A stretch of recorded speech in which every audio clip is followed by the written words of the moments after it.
Ano pong yaman ito? Yaman? Yaman? Upa? Ha? Yaman? Upa? Upa? Yaman? Upa? This is yaman lupa. Kasi po ito ay nakatanim, di ba? Nakatanim ito sa lupa. Meron akong kamatis or tomato. How about this one? What is this? Kalamansi.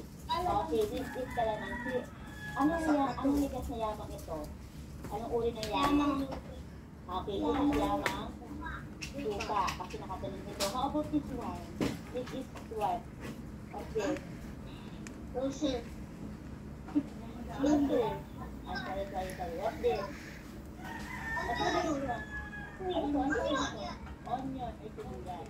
Okay, so this is yamang lupa. Kasi ito po ay nakatanim sa lupa. So, ganito po ang gagawin ninyo. Kailangan nyo pong maghanap sa bahay ninyo ng likas na yaman o it's either yamang lupa, yamang tubig, o kung may makita man po kayo isda dyan, o yun yung isda nyo sa aquarium, hangamatay yan. Baka may mga aquarium kayo dyan. Huwag kayong kukuha ng isda sa aquarium. Or check your refrigerator kung meron likas na yaman ang may kita dyan. Okay? So I will give you 5 minutes. I will give you 5 minutes to find likas na yaman. Okay, go. Go. Mahala.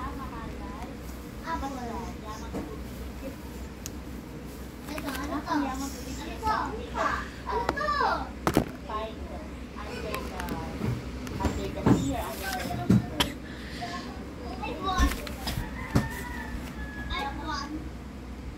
There's hirap na yaman tubig. Diba, sa tubig, yaman tubig po. Yung may kita na patingin ako. I will call lahat. I have potato.